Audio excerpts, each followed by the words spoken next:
Business की कुछ ताज़ा खबर इस छोटी सी वीडियो में। आज की first news comedian Kunal Kamra और ओला के बारे में है। कॉमेडियन कुणाल कामरा ने यूनियन मिनिस्टर नितिन गडकरी को ओला इलेक्ट्रिक कस्टमर के कंप्लेंट्स पर एक्शन लेने की अपील की है और ओला के सोलापुर सर्विस सेंटर पर स्कूटर्स की खराब कंडीशन देखते हुए एक वीडियो भी शेयर की है।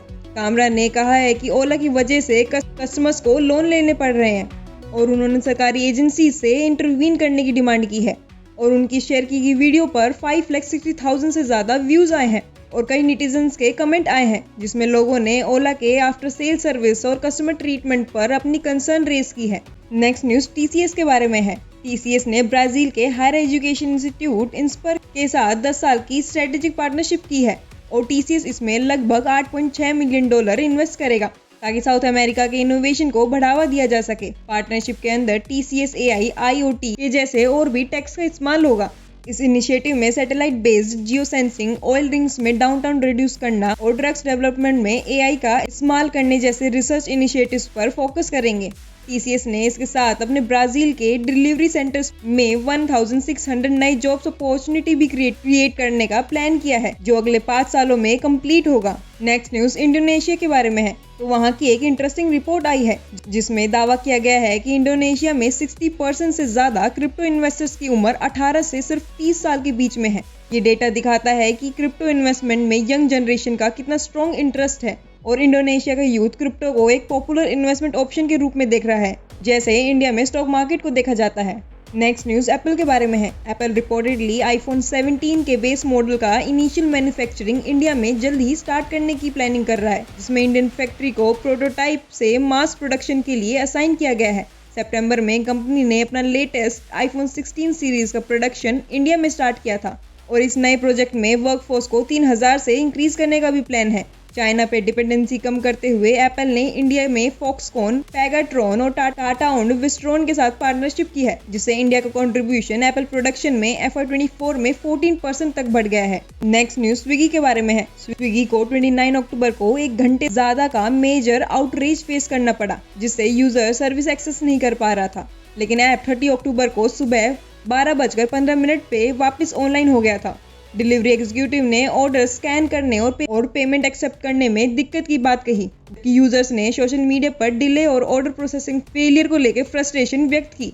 नेक्स्ट न्यूज अमेजन के बारे में है। अमेजन होलसेल इंडिया FY24 में अपने लॉसेस को 34% से घटाकर 344.7 करोड़ तक ले गया है जबकि रेवेन्यू फ्रॉम ऑपरेशन में 0.6% का डिक्लाइन हुआ है जो कि 3,576.7 करोड़ था।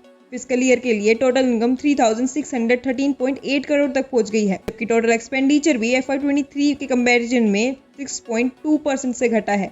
इसके अलावा अमेजन का पेमेंट सेक्टर अमेजन पे ने भी लॉसेस को 39% से घटाया है, 911 करोड़ कर दिया है। इन लॉसेस कट से पता चलता है कि अमेजन अपने आप को एक पॉजिटिव ट्रेंड की तरफ शिफ्ट कर रहा है। नेक्स्ट न्यूज निंजा कार्ट के बारे में है जो कि एक एग्रीटेक स्टार्टअप है। निंजा कार्ट ने FY24 में ऑपरेटिंग रेवेन्यू 74% से बढ़ा है जो कि 2,002.7 करोड़ हो गया है और नेट लॉस 20% से कम होकर 259.6 करोड़ पर आ गया है जो स्ट्रेटेजिक कॉस्ट कटिंग और बिजनेस वॉल्यूम को इंक्रीज इनिशिएटिव्स का रिजल्ट है। कंपनी ने प्रीमियम फ्रूट्स और वेजिटेबल्स को इंट्रोड्यूस किया है और एआई का इस्तेमाल करते हुए वेस्ट रिडक्शन और सप्लाई चेन को एफिशिएंट बनाया है। निंजा कार्ट अब Tier 2 और 3 सिटीज में लोकल ट्रेडर्स के साथ कोलैबोरेशन एक्सपेंड कर रहा है और FY26 तक प्रॉफिटेबिलिटी अचीव करने के टारगेट है। नेक्स्ट न्यूज इंडिया के किराना स्टोर्स और क्विक कॉमर्स के बारे में है। क्विक कॉमर्स प्लेटफॉर्म जैसे ब्लिंकिट, जेप्टो, स्विगी, इंस्टामार्ट के राइज की वजह से पिछले सालों में 2 लाख से ज्यादा किराना स्टोर्स बंद हो चुके हैं, मेनली मेट्रो और Tier 1 सिटीज में। AICPDF ने कहा है कि डीप डिस्काउंटिंग और प्रिडिक्टरी प्राइसिंग के चलते किराना के लिए कंप्लीट करना मुश्किल हो गया है और इस पर गवर्नमेंट इंटरवेंशन की डिमांड भी की गई है। कई किराना अब डिजिटल ट्रांजिशन तरफ बढ़ रहे हैं, व्हाट्सएप ऑर्डर्स लेने और अपनी डिलीवरी सिस्टम स्टार्ट कर चुके हैं ताकि लोकल कस्टमर्स को रिटेन कर सकें। नेक्स्ट न्यूज मीशो के बारे में है।